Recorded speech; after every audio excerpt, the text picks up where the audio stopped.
All right. Welcome to Halitics. I'm Hal Ginsberg. So glad to be talking today. It is a Monday. Hope you had a great weekend. I had an okay one. I mean, honestly, they're never great. I mean, there's always that shadow hanging over me. And I'm sure so many of you just knowing what our country is doing, the complicity in genocide, knowing a genocide is happening, and then it's made even worse by virtue of the fact that we are help the United States government, right?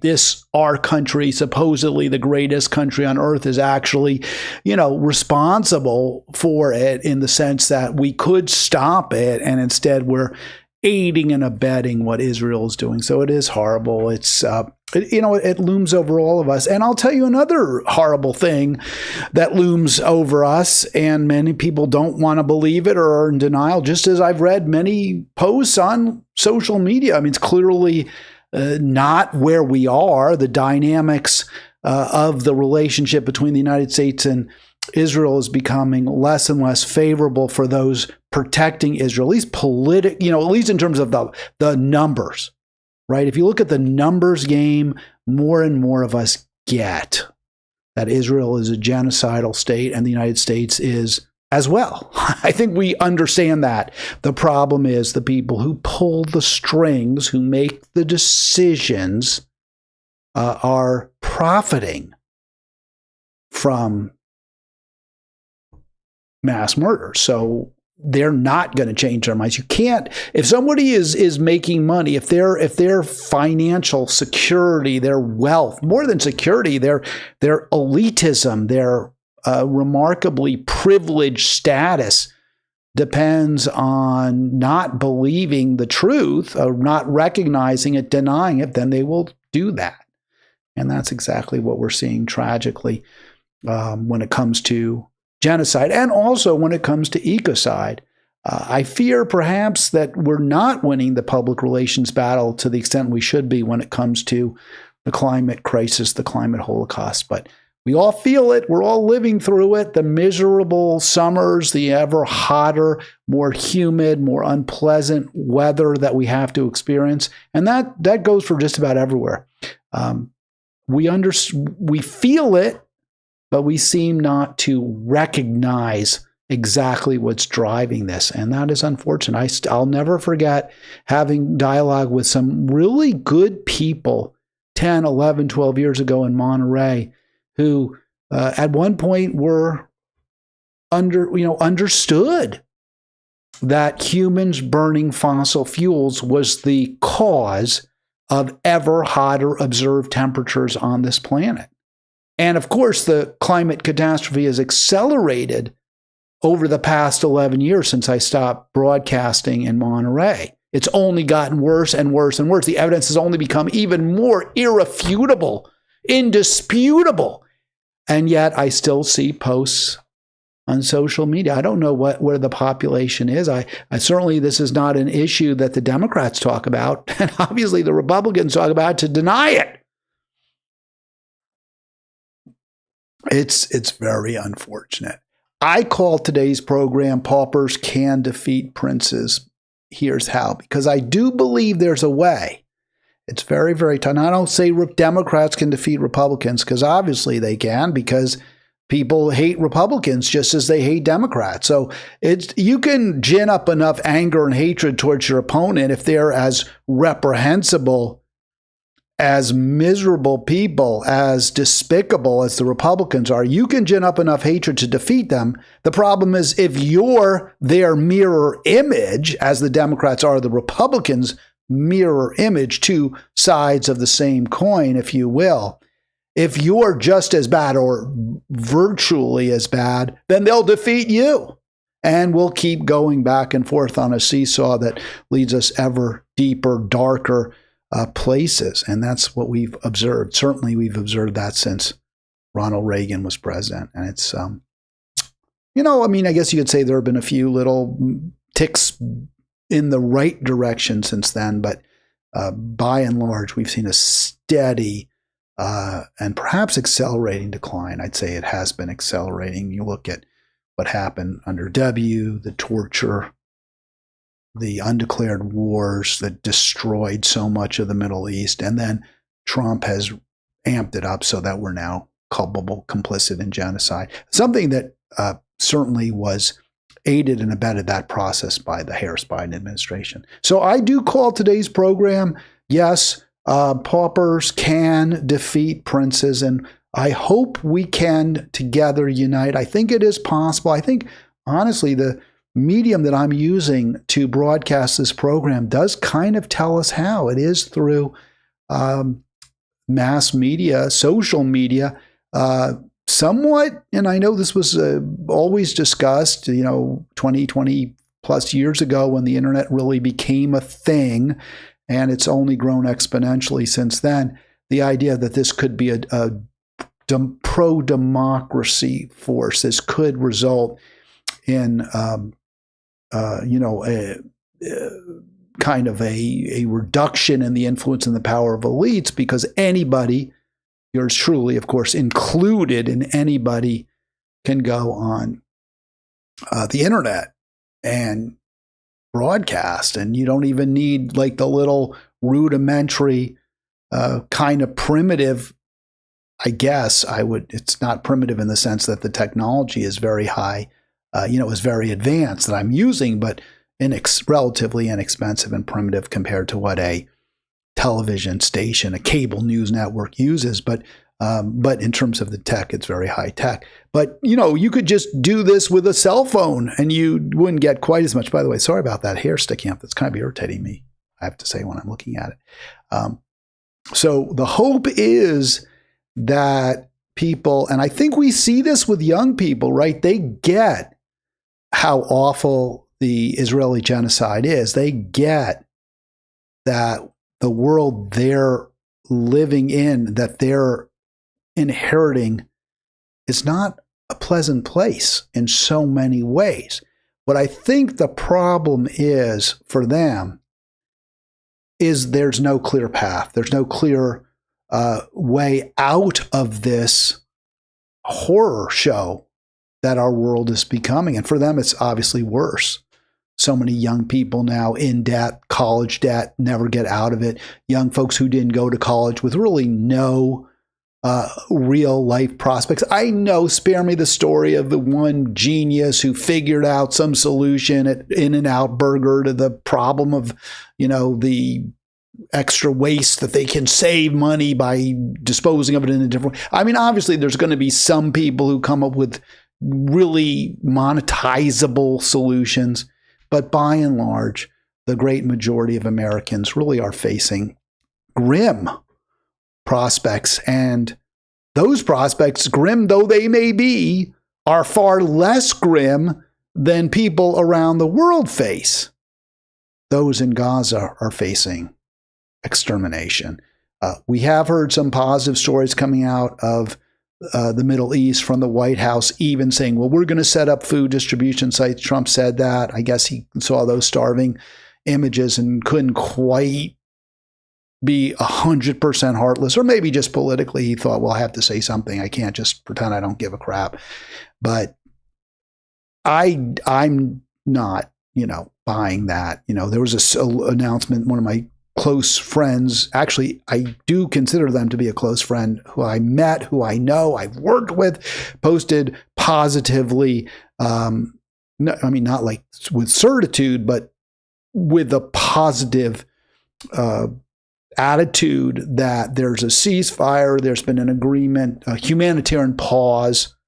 And, we're seeing a humanitarian pause. And at the same time, hundreds of Palestinians were killed over the weekend. So I don't know what kind of a pause that is.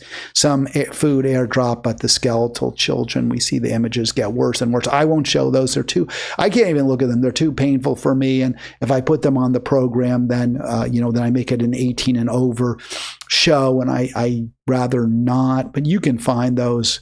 They're so grim. They're so horrific. It's so awful. 60,000 killed as Israel continues genocidal assault on Palestinians. This is today's Anadolu Ajansi. And you can see just again the images of all the rubble. I can't believe it's just 60,000 out of a population of 2.2 million. Israel's completely leveled, destroyed it. Trump said Friday, this broke my heart. I think he said it Friday. I saw it, and I'm not posting this. But I think it was Friday, maybe it was Saturday morning, that it's, that Hamas refuse some reasonable ceasefire, which was basically give us all the hostages now, release them all, and we make no promises we'll stop killing Palestinians and Gazans for the time being, as long as we don't feel like killing them, but there's nothing permanent about it. That was the offer by Israel, which is basically, well, we'll stop killing you while you release the hostages, and then we'll start killing you again when we feel like it. That was the great offer that Israel proposed. And Trump said, well, if they're not going to agree to that, I guess it's time to clear them out.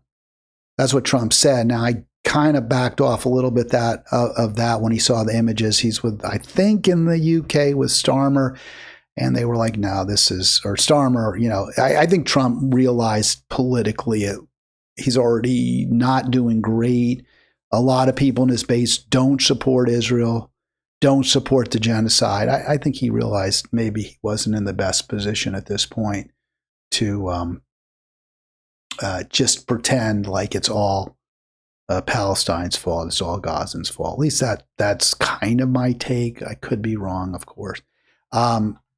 We'll get to the numbers now. Let me see if I can just get the slide correct. I had to readjust my screen. I had done one thing to it because I got some videos, a lot of videos, and it's going to be a little bit of not a reprise of last week, but a reprise of stories from last week. We're going to start with, we'll get into that though, how princes can be defeated by paupers. We'll get to that in a little bit. But I had some stories from Friday that I wanted to address, didn't get a chance. So we'll talk about those today. By the way, 240-242-5646. Again, please, yes, let me again center more than anything. I got to do this more. You got to subscribe. We really need you to do that. I am seeing the numbers going up a little. They're ticking up.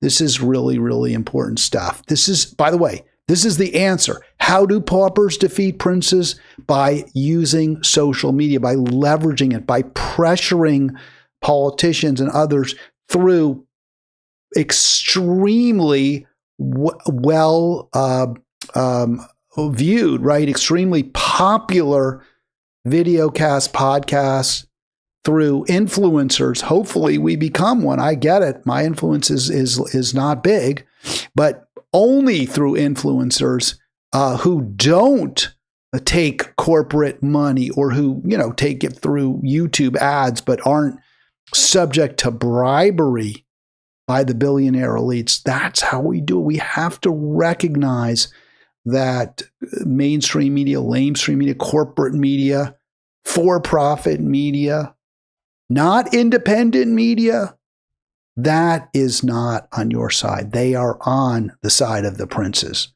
Paupers will not win if we rely on CNN. Obviously not if we rely on Fox News for our information sources. We've got to think outside that box. And fortunately for us, at least for now, there are some really good sources of information. And together, if we can rely on them and then vote based on a sober analysis of who is truly on the side of the poor, struggling, and working class, I think we can win. But we have to demand specific answers. We need to demand accountability. We need to be willing at the drop of a hat to cancel a politician we might have supported. And AOC votes for Iron Dome, votes to protect genociders.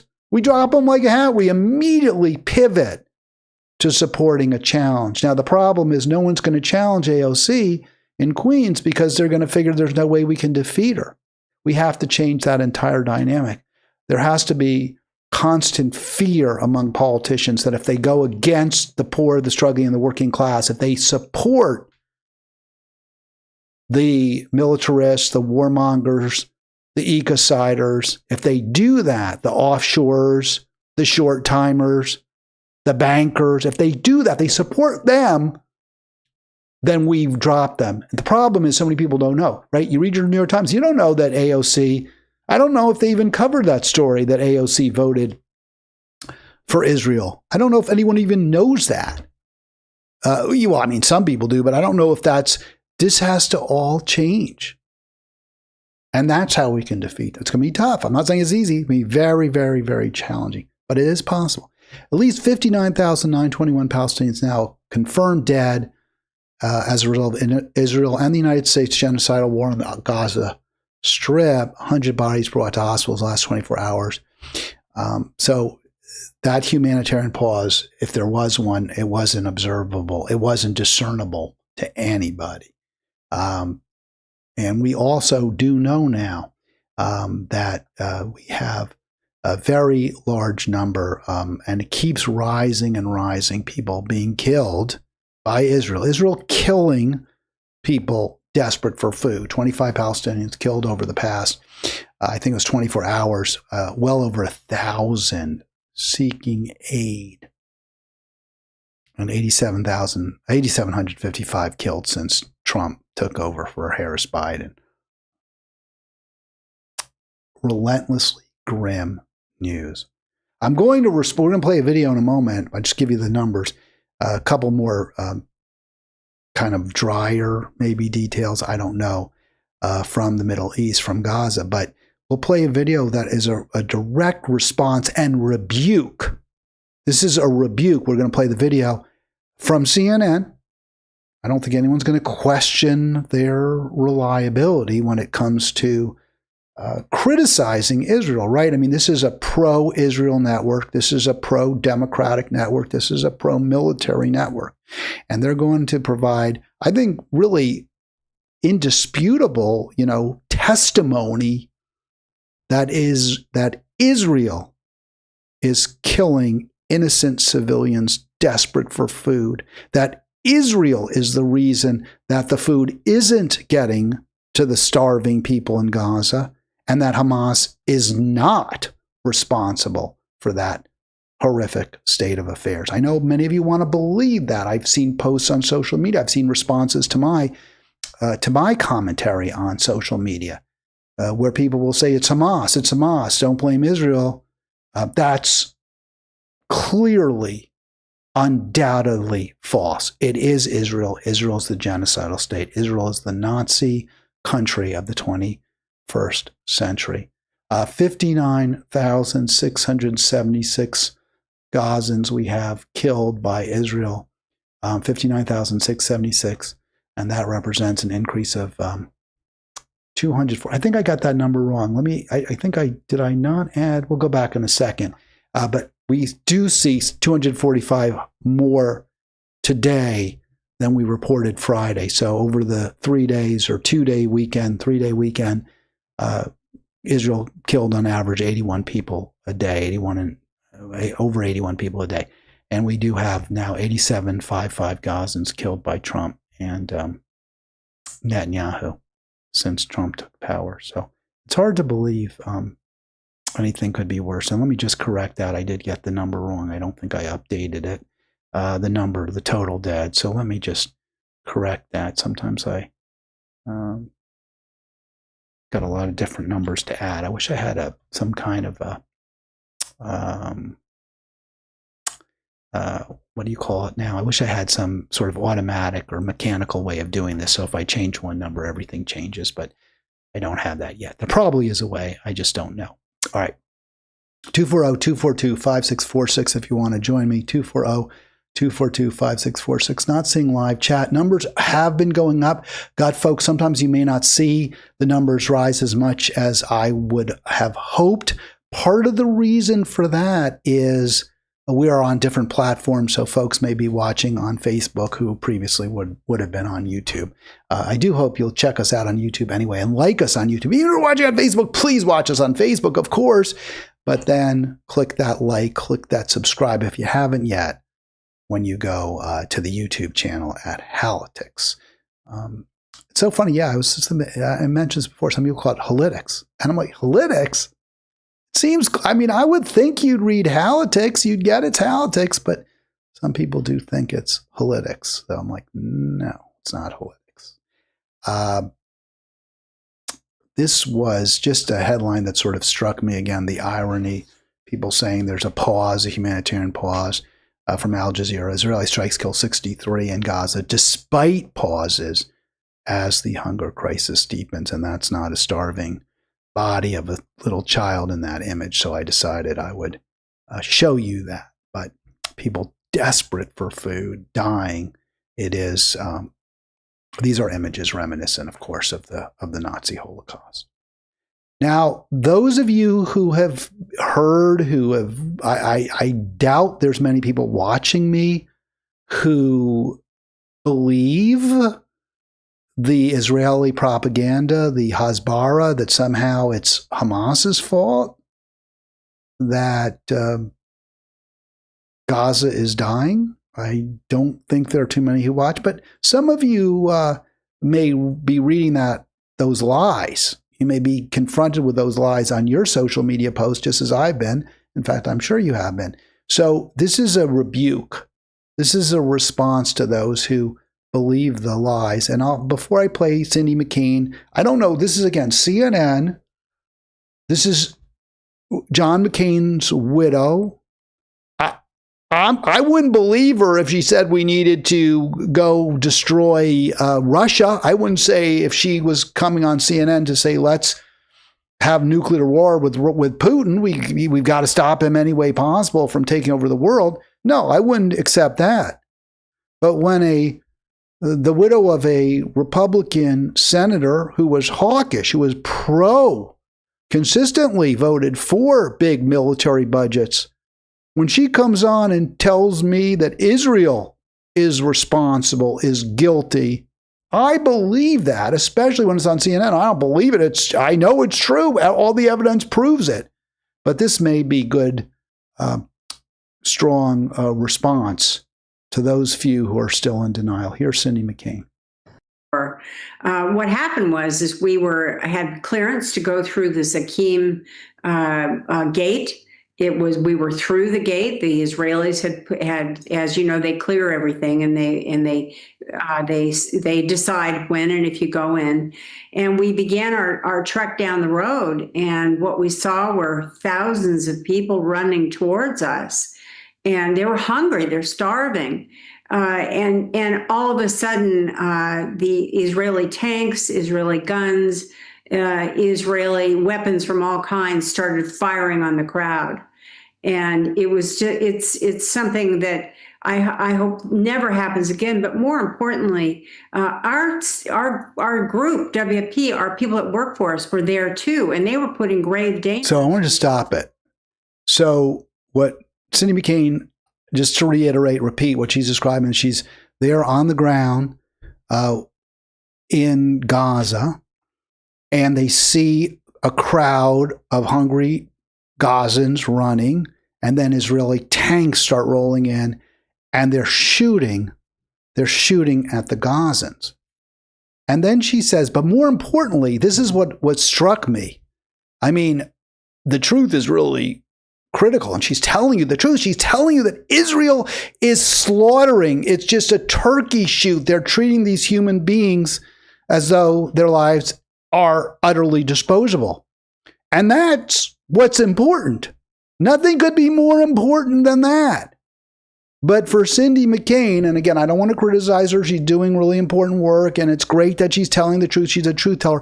But even there, she can't get past the fact, obviously, she's, I think, $500 million, some incredibly wealthy, an incredibly wealthy woman. When McCain married her, she was wealthy. And she's saying what's most important, more important than the civilians, the children, the women, the husbands getting killed, mowed down by the Israeli offense forces, occupation forces. What's more important than that is my people were there. They were at risk. No, that's not more important. It's really, really, really important. It's not more important than the other lives. Your lives are not more important than the other innocent victims of Israel. That no humanitarian aid worker should ever be a target of anything.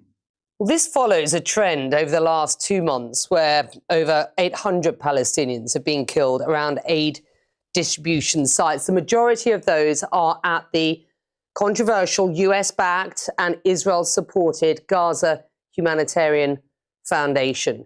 Can you be very... And I want to stop this. So this Gaza Humanitarian Foundation was what Trump and Netanyahu kind of cooked up right, in response to UNRWA, which to the extent it could was actually saving Palestinian lives. It was feeding Palestinians through the Harris-Biden administration's tenure. And not only food, but also distributing needed medical supplies, nutrition for pregnant moms, baby formula, and the like. So they were doing all of that. And there was a problem for Israel. Israel viewed this, and Trump, I guess, I don't know what he thought, but they viewed this as a problem because UNRWA was an independent, credible observer to the Israeli slaughter. And UNRWA was also saving Palestinian lives. So this was a problem for Netanyahu, who didn't want the crimes of the Israeli occupying forces exposed, didn't want Israel's genocide exposed, but wanted to continue it. So what do? We got to get rid of UNRWA. We'll use some other puppet, that we control, a for-profit distribution company that is clearly overmatched. If it even tries to help, can't really do a very good job of it. So that's what GHF, Gaza Inhumane Foundation, was set up to do, and to supplant UNRWA and also groups like World Food Program, which was and continues to provide supplies, and working with UNRWA to do that. So that's why the GHF is there in the first place, the Gaza Inhumane Foundation. Are you coordinating in any way or supporting in any way that operational model? And what is your view on the GHF? Well, we are not coordinating, and we do not work with GHF. As you know, we're a UN agency, and so we have our UN.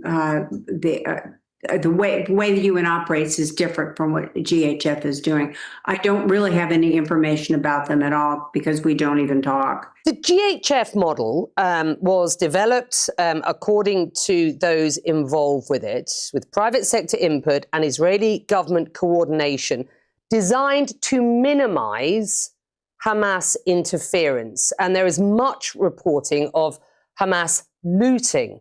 Is there any evidence to suggest that that is correct? Have you seen any evidence of that? What is the picture on the ground? Well, the picture on the ground is terrifying. Under no circumstances do we want any armed groups involved in or watching over or guiding us in whatever way they feel they should.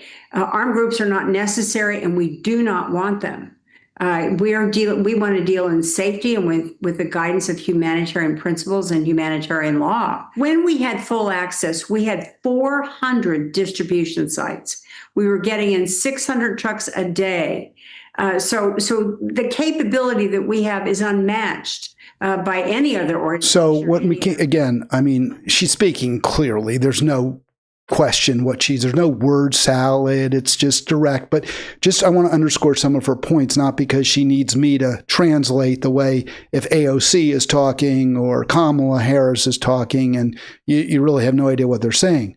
But the point McCain is making is, hey, we were doing a really good job. Under this terrible circumstances, under a situation where Gaza was being bombed daily, routinely, people were starving because Israel wasn't letting food in. But to the extent we could do our job, we were doing a really good job. We were getting the food to these people. We had lots of distribution sites. And Israel and Trump took that all away and gave it to this for-profit, corrupt institution, GHF, that we don't even talk to. We don't have anything to do with them. Foundation with that, in that respect. And the truth is, right now, the most important thing we could do is get the food in, and we know where our food goes because we have a system on the ground that is tested and works. And so as far as the looting goes, we view it a little differently. These people. All right, so this is really important. I'm stopping her here because I really want Sabi McCain to stop the video right here because this is really crucial. Remember what you're hearing some people tell you, and I assume some are paid by, Israel or Israel pro-Israel groups or what have you. It's Hasbara, obviously. But they're saying, oh no, the problem isn't that Israel isn't letting food in, according to this theory. Israel is letting the food in according to Israel, not according to any independent observers. But the claim by the Zionist is, well, Israel's letting the food in, but it's all getting stolen by Hamas and by armed militants and by ne'er-do-wells and bad faith actors and gangs. So here's what Cindy McCain says in response to that. To death, it is looting, but they're hungry, and so that does occur. Is there any? So saying people are hungry. Okay, so they're hungry. Those are the people we're supposed to help. Maybe some are taking it, not following the specific, procedures that we've set up to minimize any kind of waste and to make sure everyone gets something. And yes, they're desperate people and they're hungry people and they're cutting the line and maybe some are looting. But we don't look at it like it's some kind of organized, nefarious group that's doing it. It's just desperate, hungry people. It completely puts the lie to the Israeli Hasbara. And I will play a little more from this, but I want to make one more point about, because I have seen a sea change. I still see the propagandists up there. I still see the dead enders, the people who will never, ever, ever concede Israel's at fault, often Jewish, not always.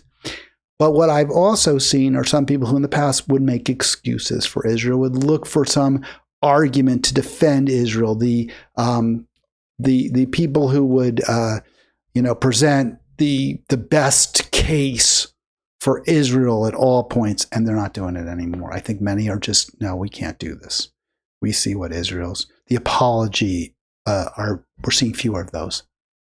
The individuals, the citizens, not the power people, not the Trumps or the Stephen Millers or the Marco Rubios, right?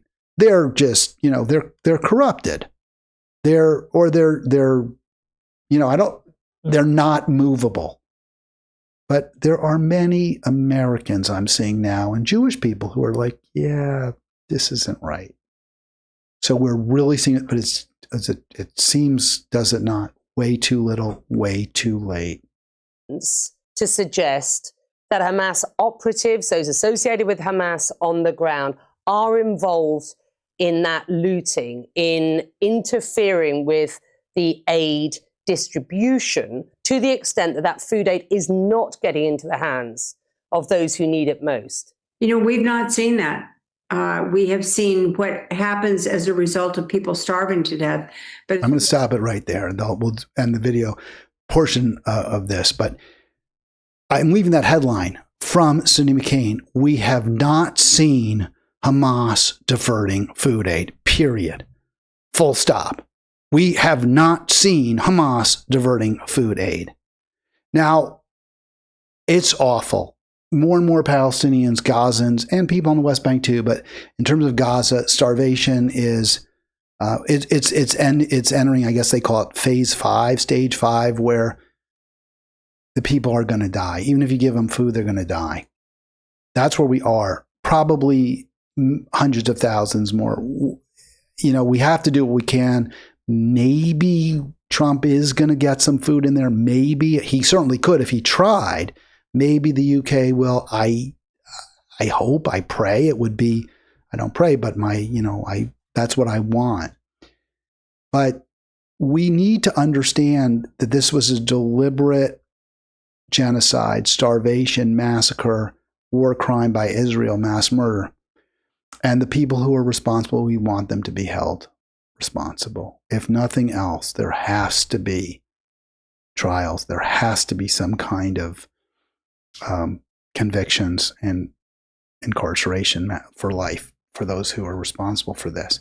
That said, do I think it will happen? Well, the argument is, well, it happened in Nuremberg, right? Not all the Nazis were convicted. Not all of them went to jail. Not all of the killers were paid a price. But many did. And the worst either had committed suicide or were ultimately convicted. There's a difference. there's a big difference. The difference is that Germany lost the World War. Russia, the US, the UK, the Allies were victorious. And justice is dispensed by the winners. At this point, it looks like the winners are the bad guys.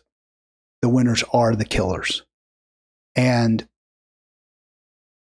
again, I mean, if you're religious, you know, I don't believe in God. But what kind of a God would allow that to happen if there is? I mean, if there is such, it's a cruel, vengeful, diabolical creature or being or whatever you want to call it.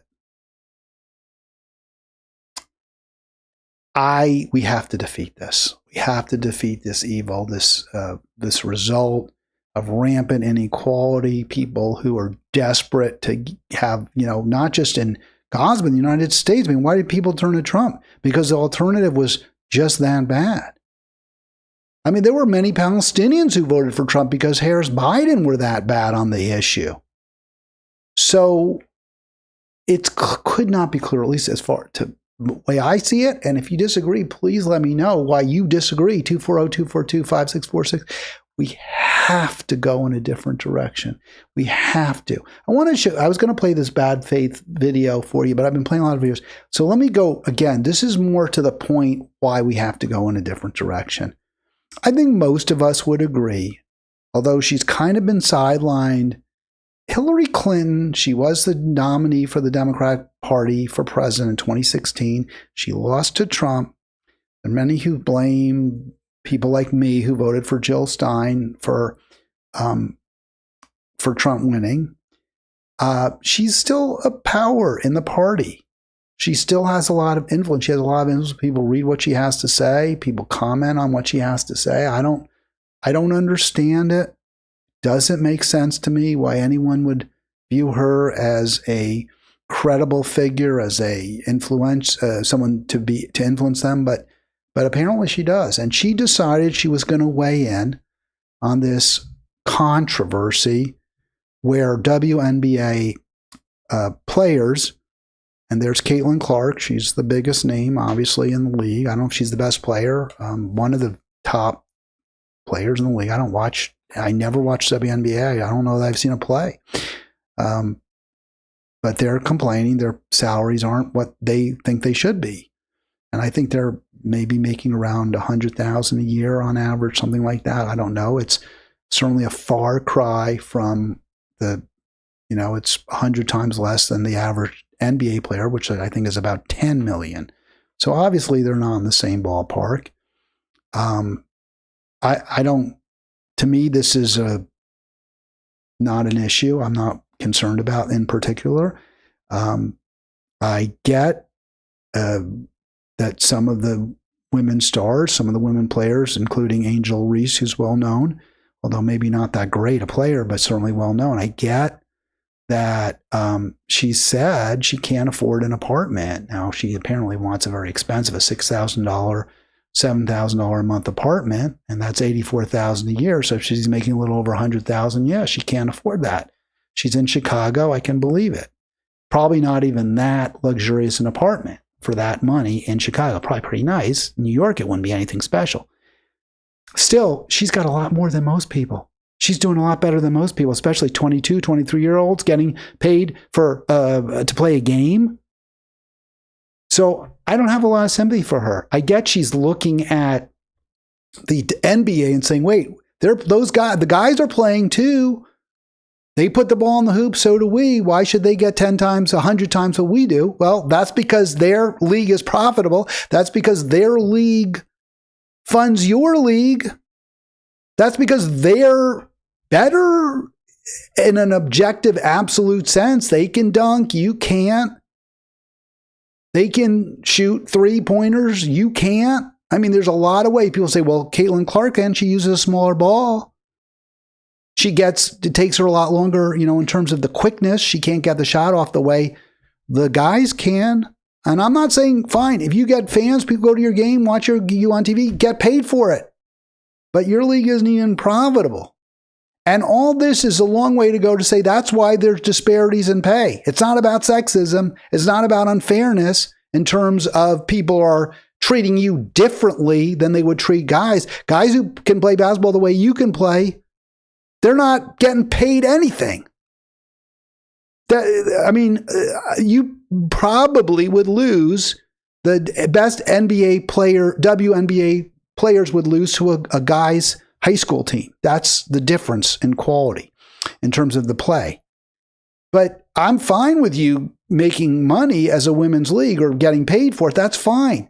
The real issue isn't that you're making 100 times less than the NBA players. The real issue is that they're making 10, 15, 20 million a year, and they're paying, most of that is not going to taxes. Most of that isn't coming back to us. Nobody should be making that kind of money without paying much higher top marginal income taxes. That's the issue. When you get this remarkable disparity, when you get such inequality, people are always going to compare themselves to those making more. They're always going to say, well, wait, they're not doing anything more than, they're no more valuable than I am. They're no more important than I am. Why are they getting so much more? Well, they're getting more than you because they're generating more money than you are, much more. They're generating huge profits, and you're actually losing money in your endeavor. But the fact that you, in some market sense, are worth 10, 15, 20, 30, 40 million dollars doesn't mean we have to accept that you get to keep almost all of that money. And some of you would say, well, if they're playing for the New York Liberty, they pay 40%. I don't know what it is.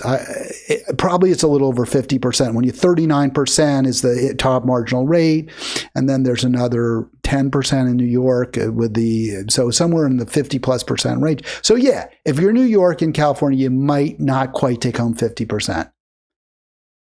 But you're still taking home so much more than everybody else in a profoundly unequal society. It's not right. The issue isn't that the WNBA players are undertaxed. Heck, it's not even that the NBA players are overpaid. It's that the NBA players are way undertaxed.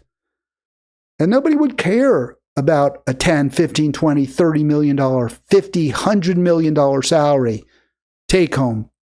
Nobody would care about that if the government was taking 90%. If we, the people, said, okay, you were compensated to the tune of $100 million last year because of stock options and value added. Guess what? I don't care, because 90 million of that 100 million went to the government coffers to pay for people to have health care, to keep the environment clean, to police corporate malefactors. But because we don't do that, because society is so unequal, so unjust, some have so much more than everybody else, the WNBA is annoyed, is irritated. Instead of recognizing how fortunate they are to get to play a game and make a living that's a lot more than most people get to ever make, and, at least in the case of Caitlin Clark, get to make millions from ad money, they're still frustrated and irritated because the guys make more. Here's what Hillary Clinton had to say. She's going to help reduce the tensions. Everyone watches women's sports. Well, they don't. She starts out right there completely wrong. Most people don't watch women's sports, and the players should be paid what they're owed. I stand with the WNBPA, Women's National Basketball Players Association, and everyone else fighting for equal pay. So I saw that. I was like, well, I can't let that go. This is somebody who has fought tooth and nail for unequal pay. This is someone who has never stood with workers. And for her to jump on this bandwagon is so profoundly shows such profound contempt for the American public, as though we would ever believe, as though she could persuade us that the woman who fought tooth and nail against paying mostly, almost completely black women $5 a day, that was too much. She, as the Secretary of State under Barack Obama, said to Haiti, no, you're not raising the minimum wage of the workers in the sweatshops to equivalent of $5 a day. $3 is enough. The U.S. Embassy, which is an arm of the State Department, this is June 1, 2011, reported by The Nation, aggressively moved to block a minimum wage increase for Haitian assembly zone workers, the lowest paid in the hemisphere, according to secret State Department cables. Extraordinary. That's what Hillary Clinton did. She was the Secretary of State at the time. This was just shortly after Obama became president, and she became Secretary of State. Factory owners told the Haitian parliament that they were willing. So these are the factory owners. They would give them a raise to 31 cents an hour. Now, you might say, well, Hal, this is Haiti. She's American. We have to worry about American workers, not Haitian workers. Well, as Secretary of State, you're supposed to worry about foreign policy. You're supposed to worry about American security. Obviously, American security has been deeply compromised by Haiti becoming a vacuum, becoming a power void. Gangs routinely patrolling the streets in charge of Haiti now. And that's a result of the neoliberal agenda that treated Haiti as a colony, a place where you could have virtual slave labor, which Hillary Clinton promoted, fought for throughout her career, including as Secretary of State. So the factory owner said, we can't pay that much, despite the fact that there had been a referendum. And ultimately, they pushed for to keep it from 60 cents, 59 cents to 31 cents. And ultimately, as a result of that pressure, you can see this, the U.S. Ambassador Janet Sanderson, in a June 10, 2009 cable, Obama became president in January of 2009, and shortly thereafter, Clinton became Secretary of State. The U.S. Ambassador pushed the Haitian Prime Minister to keep that minimum wage increase to a bare minimum of $3 a day. And even that was a problem. The U.S. didn't even want to go up to $3 a day. The U.S. Embassy wasn't pleased, even with that. And the $5 a day minimum, they said, just didn't take economic reality into account. It was a populist measure aimed at appealing to the unemployed and underpaid masses. That is Hillary Clinton's deputy chief at the Haitian embassy there, U.S. Embassy in Haiti, mocking the idea that the government should maybe try to appeal to the unemployed and underpaid masses. Wow. Now, if you said, Hal, look, it's not just about security, right? I mean, yeah, maybe keeping that minimum wage to a point where people couldn't survive wasn't great for Haiti, didn't, led to the, a hollowing out of any kind of a government there that could function efficiently. And now we have roving gangs. Maybe that isn't great for America. Maybe the desperate Haitians leaving the country, coming to the United States. We have, poor Haitians. We have Haitian immigrant populations that obviously has had a destabilizing effect. You saw that in Ohio. That may have helped Trump. Maybe all that isn't good if we impoverish the third world, but in the end, it's American workers that Hillary Clinton as Secretary of State has to worry about. That should be priority job one. Okay, I get it. How do you think having a 31 cent or 29 cent an hour, $3 a day minimum wage in Haiti, what does that do to American garment workers? It makes them completely unemployable. The minimum wage here at that time was, I believe, had it been raised to maybe not even $7.25 an hour. Maybe it was. I think it was maybe up to $7 an hour. So those workers in Haiti were making 1/20th of that, 1/25th of that.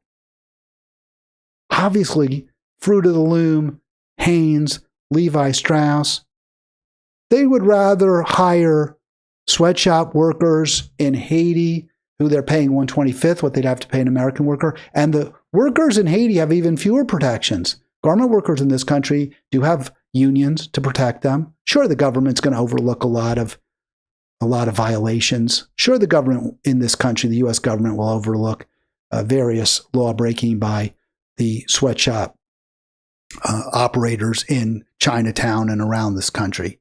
But still, they take a bigger risk. There's an expense involved that you really don't have in Haiti. So Clinton's actions hurt the Haitian people terribly, was a big factor in causing Haiti to implode, and also hurt American workers. And this is the woman who says she always supports.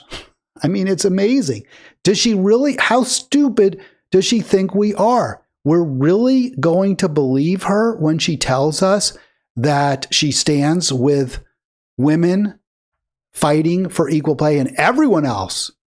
Those garment workers in Haiti were almost all black women. Does she really think that we're that stupid that we're going to believe her? But this is the problem with the Democratic Party. These are the spokespeople for the Democratic Party. If we're going to defeat elites, we cannot, we're going to defeat the princes and princesses. We can't replace one set of royals with another.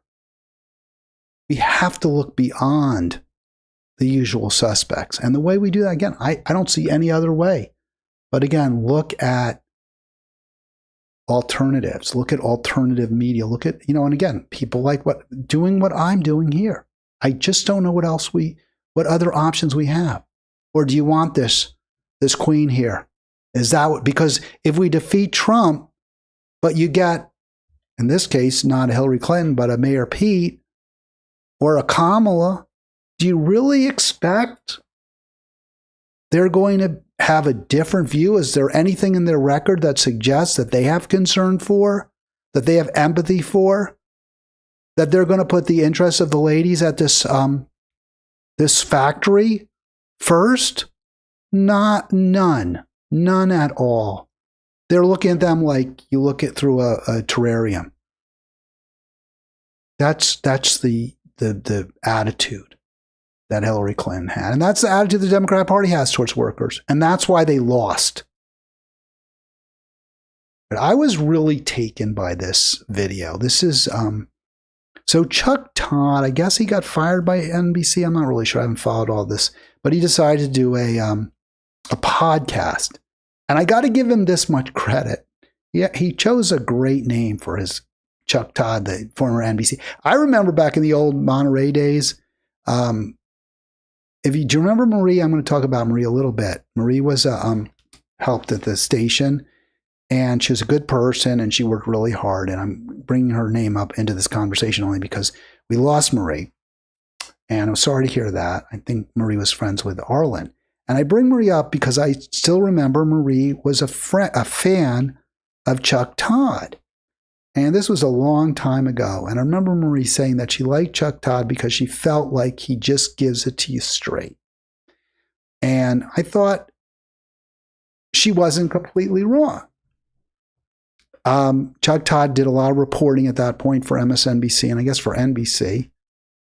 And he pretty much stuck to the facts, kind of the way, maybe not quite as entertaining a fashion as Harry Enton does for CNN. But, in the end, he's proven himself to be on the side of the princes, of royalty, not of the working people. And he's done that repeatedly over and over again.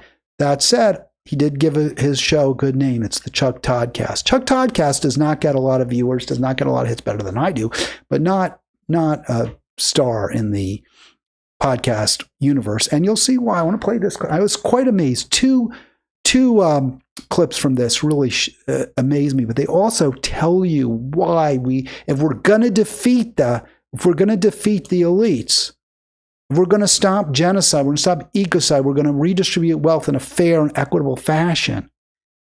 We can't be going to people like this. They're just wholly dishonest. And actually, there were decent candidates. Brad Lander, the comptroller, good candidate. There was like a young Yim. So they're talking about the mayor's race in New York. And Chuck Todd just cannot get over. He just cannot bear the fact that Zoran Mamdani won. It eats at his craw, clearly. He's got this guy, Ben Smith, on from, I think it's Axios, but let me play it again. So remember, the conversation is about Mamdani, and Chuck Todd just can't get past the fact that this Democratic socialist won. Commissioner of the last 10 years. Like, okay. Fair. Okay. We're not talking about like and actually there were decent candidates. Brad Lander, the comptroller, good candidate. There was like a young Yimby candidate. The energy is on the left. And Mamdani like captured, there was something this wasn't like an accident. He would have been, I think, in a different constellation with a stronger establishment contender than the Republican Party. Mamdani might still have won. Like there was something really real happening there. All right, so let me stop it. So Ben Smith, he's trying to inject some reality. Hey, look, people liked Mamdani. There was a lot of energy. There were some other, he says, some good candidates. I guess the assumption there, the meaning, maybe the unspoken or the implication is that Mamdani wasn't a good candidate. But then he says, but hey, the energy was there. And he said, even if the establishment hadn't put up, such an awful candidate as Andrew Cuomo, Mamdani might well have won. And listen to Chuck Todd's response. It really is quite extraordinary. Here's what Chuck Todd has to say in response to the Ben Smith, the Observer, the guy from Axios, who says, yeah, Mamdani had a lot of energy behind him, a lot of support. That's where the populace was. That's where the electorate was in the Democratic Party.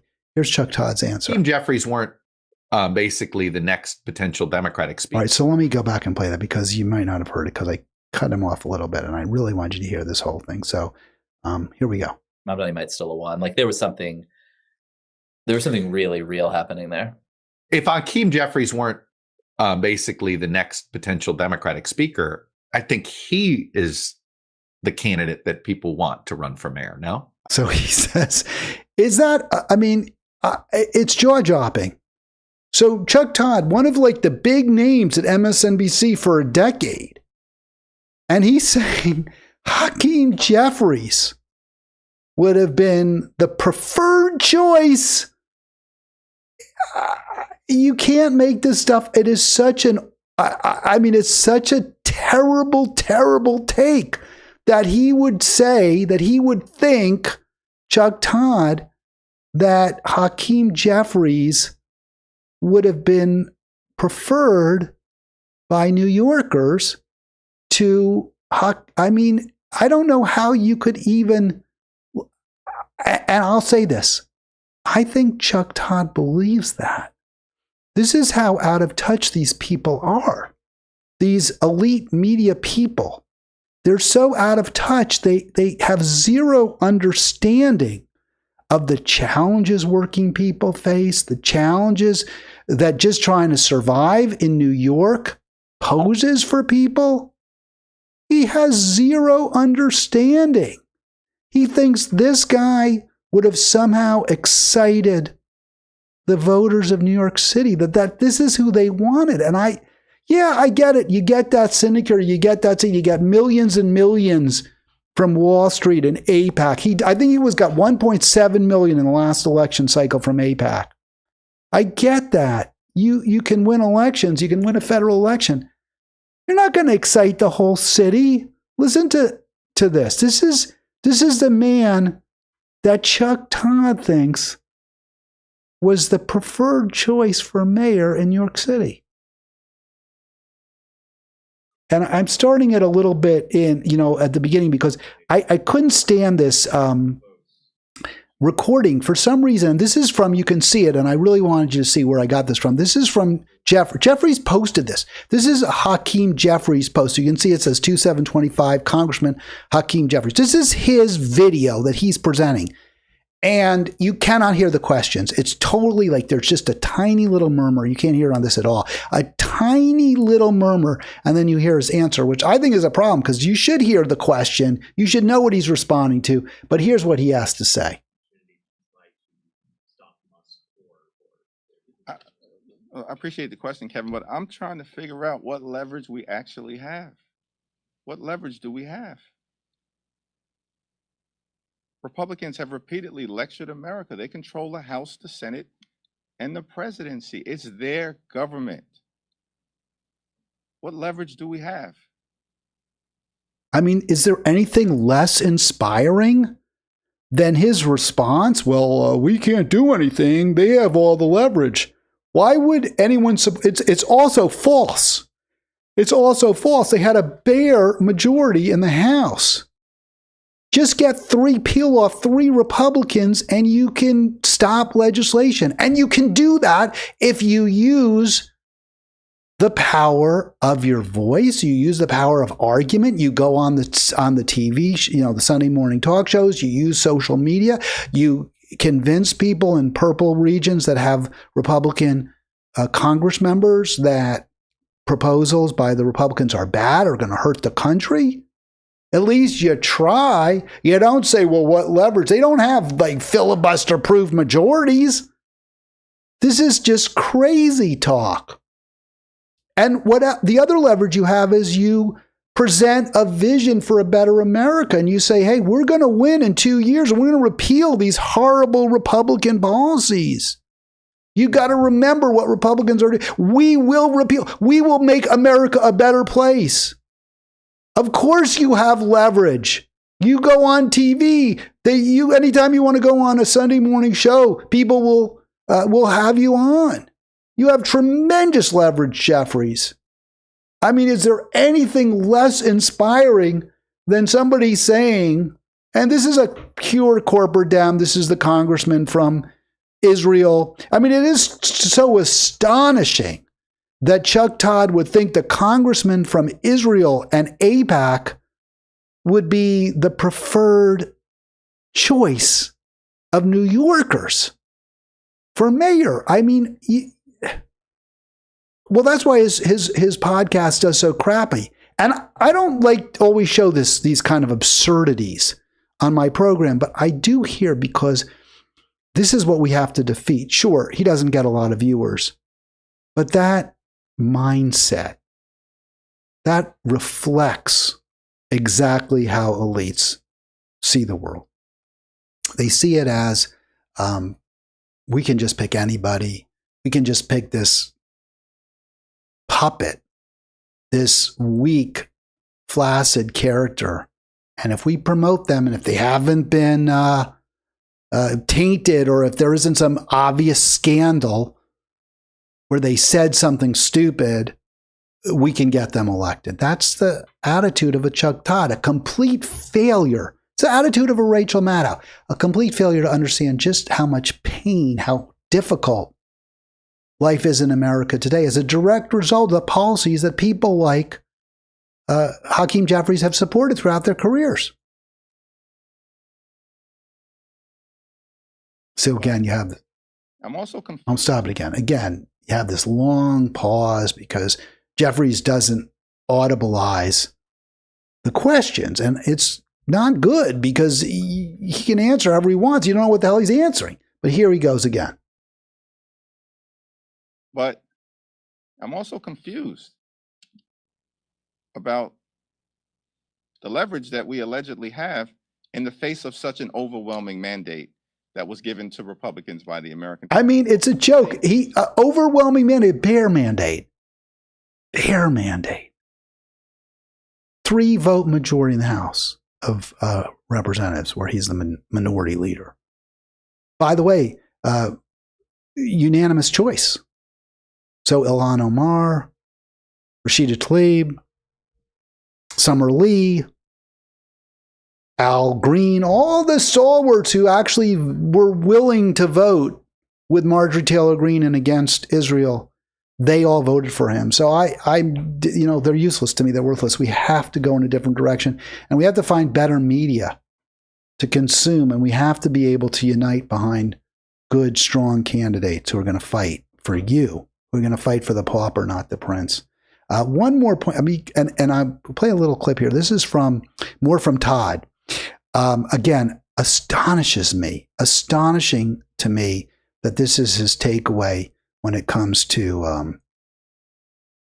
I guess AOC. I'm not really sure. I guess the Israel, right? Because Todd, by the way, is Jewish. Todd, very upset that someone who he, I guess, perceives or claims is anti-Semitic won in New York. So here we go. I think the most fascinating issue in the next Democratic primary is going to be Israel and the divide, and that's going to be the divide that probably gets overcovered by people like you and I, right? The great, Yeah. we're probably going to over-index on it, fairly or unfairly, but in some ways it will be. When you say people like you and I, do you mean Jewish reporters? Or well, I don't, Right. So he's saying, oh, yes, if we start covering this and we start talking about Israel being the victim here in Israel, and we talk all the time about October 7, people are going to say it's, well, because we're Jewish. Oh my God. Oh, well, I don't think anyone's going to say that. Did too many people, Dana Bash rightly, and who's the CNN guy? Tapper rightly got a ton of criticism for always defending Israel, defending the indefensible, defending genocide. And it was rarely mentioned, or it was in passing, oh yeah, they're both Jewish, which they are. I don't know. Was their Jewish background a factor? Probably, but plenty of non-Jews too who are supporting the genocide, including the president. Including the last president. So here's more from Todd and Smith yucking it up because, well, people will say, well, we're too pro-Israel because we're Jewish.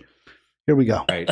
That's the point. Like, no matter what, suddenly our religion matters when we're covering that issue, but not others. But anyway, but I digress. Well, it clearly matters because you claim that there's anti-Semitism, right? Well, then it does matter that you're Jewish. Yeah, it does. It is relevant. But look, it's always been tough for Jewish Americans that, like, hey, we think, you can not like Bibi and be pro-Israel. So it's like, it's always been tough. That's what he said. It's always been tough for Jewish Americans. That's his takeaway. I mean, such complete, clueless. Is it clueless? Does he believe that? Or is he just saying it because he thinks it's good for his program? That he can't admit the truth.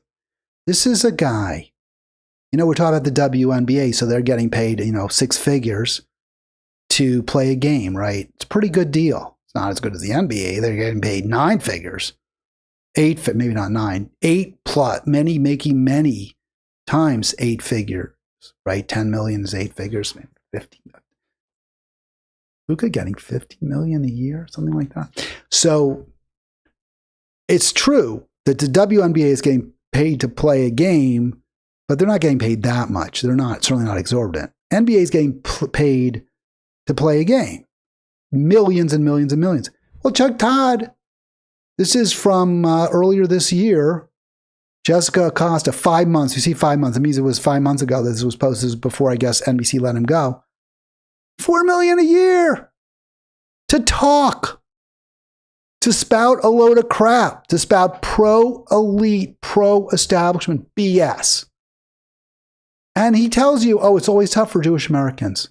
Is it tough really for you? Is it tough for Dana Bash? Is it tough for Jake Tapper? Is it tough for Mark Zuckerberg? This is just such BS. You know what? I'm Jewish. I would never say life is tough for me or tough for Jews. What a load of crap that is. Presenting yourself as a victim? And I guess he believes it. Maybe he does.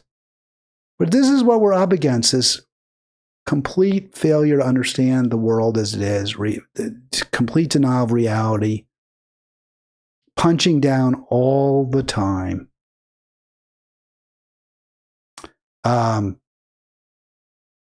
Can we defeat? And I know I've gone over my hour, but I'm going to keep going a little more. Because tomorrow, by the way, Arlen, Tuesday, he will be on. We're looking forward to that. I've got a video I'm going to play a lot of tomorrow. I decided not to play it today because I got all the other topics here.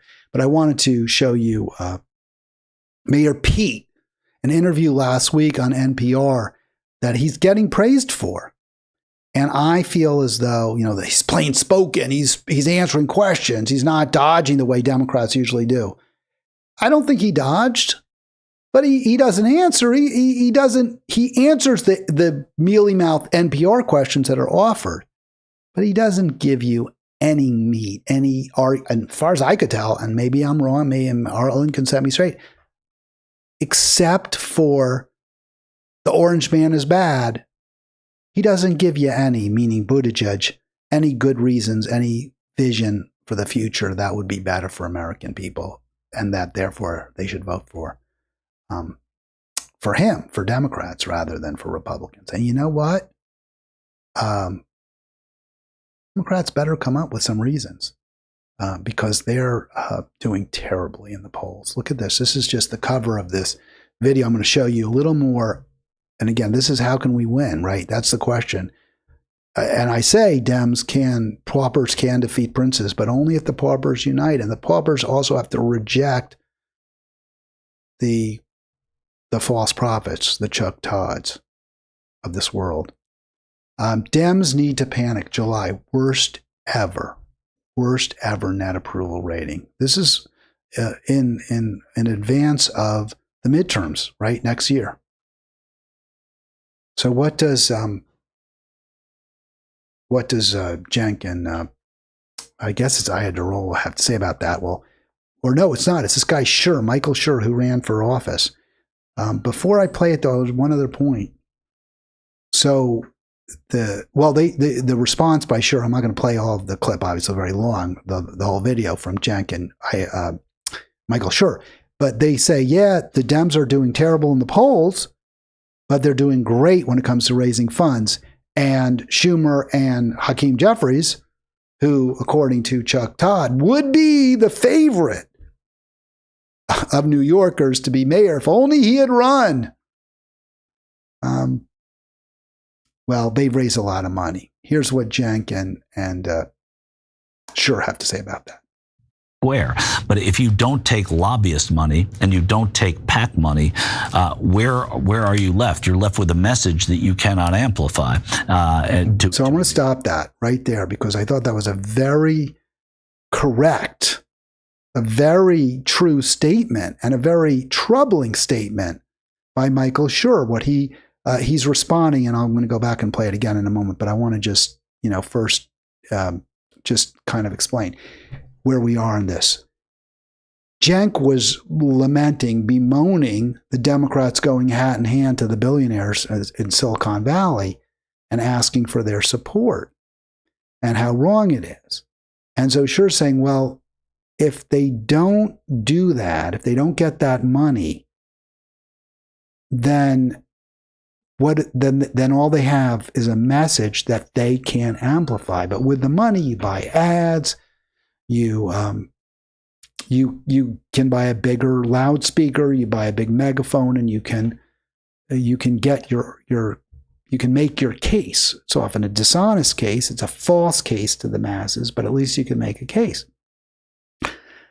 I'll give Cenk a response to that. I'm going to play that again, and then we'll hear Cenk's response, and then you'll hear my response to Cenk, or my reply to Cenk, because I found his response remarkably unsatisfying. I do agree with Schur. If you don't get that money, you really are in a pickle because you don't have the ability to amplify that message and therefore persuade the American public that they should vote for you. It's a really important point. I don't think it ends the discussion. I don't think, as Schur seems to maybe thinking, well, because of that, you have to take the money. You have to raise money because if you don't, you can't amplify your message and therefore you'll lose. But it's a really, really legitimate concern. Here we go. That that TYT has fought so hard to get money out of politics. It's why money poisons the well. But it's easy to understand why these people want to raise the money, and that sucks. That is terrible, but it's the knife to the gunfight stuff, which I don't know how to square. But if you don't take lobbyist money and you don't take PAC money, where are you left? You're left with a message that you cannot amplify to a degree. How do you answer that? I'm really curious. Yeah. So look, there are legitimate points in there. So a couple of things. Number one, if your leader is going to meet with donors, it's not the end of the question, right? So I understand what Michael's saying. I'm in favor of talking to everyone. So I'm going to stop it right there. So Cenk is created a straw man right there, straw argument right there. The complaint isn't that, the concern isn't that Democrats are meeting with rich people. Although that is a concern, but that's not the primary concern. The primary concern is that Democrats are taking money from rich people and therefore are beholden to them and will do what they want. And that was Scher's whole point was, well, if you don't raise money, it's a problem. We all bemoan it. It's the original sin. But if you don't raise the money, then you can't make your case. You can't win elections. You can't win in the court of public opinion because you don't have a message that you can amplify. So Cenk is saying, well, wait, I don't have a problem with them meeting with the billionaires. But Scher wasn't saying there's a problem meeting with the billionaires. Scher was saying there's a problem when you take their money, but you have to take their money. So Cenk creates a straw argument right there. The establishment politicians, the right wing, the left wing. I want to talk to everybody, right?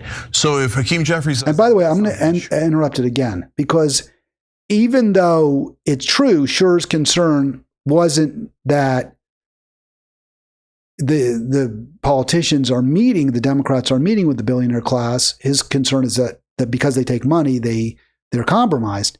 But I don't want them to meet with the billionaire class. I don't agree with Cenk. I don't think that just because you're incredibly rich, you should get priority on a politician's time. So I have a problem even with, like, for example, when Zoran met with those financiers, the big shots in New York, the big bugs, that was a problem. They were, even if he doesn't take any of their money, he's still trying to placate them. He still recognizes that their primacy. And that's a problem. Now, maybe he has no choice. I'm not going to not vote against him for that, but it reflects a very significant problem and a challenge to democracy that they get to meet in private and closed-door meetings. It's a huge problem.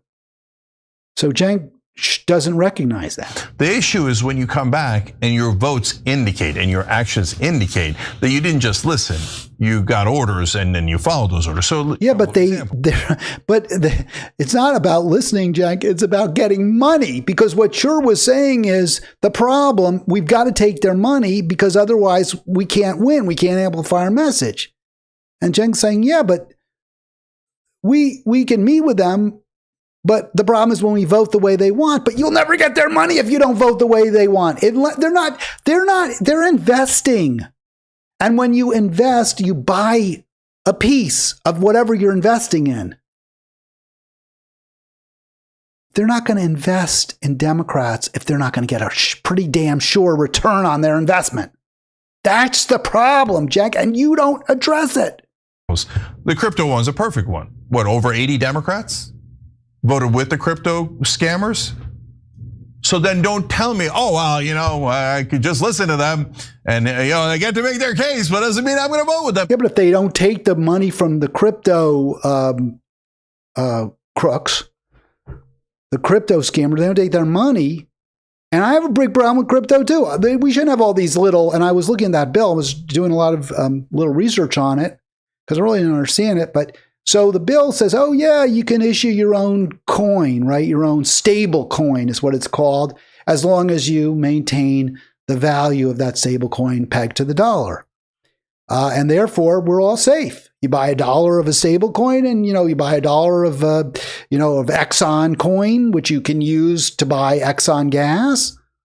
Maybe they give you a discount. You buy 1,000 Exxon coins for $900. They give you a discount, but you can only use it at Exxon. But the value has to be pegged at the dollar. That's the theory, anyway. But there's a lot of risks involved. First of all, if you can only use the coin in a certain place, then it really isn't worth $1. $100 they can only use to buy gasoline from Exxon isn't worth $100. It's worth a little less because I'm limited. So there's that problem. And there's a lot of there's questions about risk. Is the issuer of the stable coin really going to keep the value of that stable coin pegged at exactly $1 per dollar of stable coin? Can we really trust them? Aren't they going to take your money when you buy that stable coin and maybe invest it in something risky? That's what investors have always done. Why would they do it anything differently? And there's another problem with stablecoin that's very destabilizing, despite being called stablecoins, to the economy. Because now you've got lots of different currencies floating around that people have to be like, well, what is this really worth? Is this worth $1? Is this worth 98 cents? What have you? And it will slow down commerce. It will make it more difficult for people. It will mean people will spend money here and then they'll have less the next day than they thought they had. So I agree with Cenk. The fact that the Democratic representatives, of 80 plus of them, voted for this scammer bill is a real problem. The genius bill. It's a terrible problem. But they wouldn't get the money from the crypto crooks if they didn't agree to vote for the bill. And if they did take the money and they didn't vote for the bill, they never get another penny from them. And the crypto crooks would let it be known that you can't trust Congress member A from District C because they're going to say they'll vote with you and then they won't. So you're wrong, Cenk. They're not going to get money unless they're not going to get support from the billionaire class unless they do what the billionaire class wants them to do. And Schur is right when he says this is the problem. But if you don't take the money, you're going to lose also because you can't amplify your message. So you lose if you don't take the money, and if you do take the money, we lose because whoever we elect is corrupt and cannot be trusted to do what's best for the American people, but will do what's best for some well-heeled donor. Well, they're both right. Well, no, I mean, Cenk is wrong, but he's wrong completely because it's even wrong for them to meet with the billionaires the way they do. But I understand why that happened. Here's the solution. We have to be able to amplify messages on social media irrespective of how much money the messenger has. So if it's an Andy Ellis who has great ideas, if it's a Zoran Mamdani who has some really good ideas, then people like me, but I have a tiny little audience. People like Robert Reich, who has an email list of millions, needs to use that to promote real, true leftists and progressives, people who aren't corrupt. And that means not Democrats. But he doesn't do that. We need the institutions, the so-called progressive institutions, to think outside the Democratic Party. But they don't do that either because they are also corrupt. So it's on us. It's on us to be smart and say, okay, if an institution claims to be progressive but supports an AOC, they're not progressive. If an institution claims to be progressive, or if a big name like a Robert Reich claims to be progressive but tells me that Hillary Clinton will be a great president, they're not progressive. They're not somebody I should believe. If a so-called progressive politician like an AOC tells me that the Arizona Congress members or senators rather, Mark Kelly and Ruben Gallego are fantastic, then they're not progressive. They're not believable. And we need to think and go in a different direction. We have that option now. We have the internet. We have hosts like Brianna Joy Gray. We have hosts like the Due Dissidence Bros. None of them are perfect. I'm not perfect. I like to think I am. I know I'm not. But together there can be a critical mass and we're going to have to build it. That's the only way. And it's essential. If we don't, then we will just continue down the road of genocide, of ecocide, and ultimately of a dirty, gray cinder of a planet. And when I say ultimately, I don't mean like in 200 years. I don't mean in 50 years. Maybe 50. I don't mean in 100 years. I mean, 25, 50, 30, 50, 60 years. In our lifetime, it's only going to get worse unless we somehow, some way, figure out a way to defeat these princes. And I think I remain not hopeful, not optimistic, but I believe it is possible. Thank you for being part of Halitics.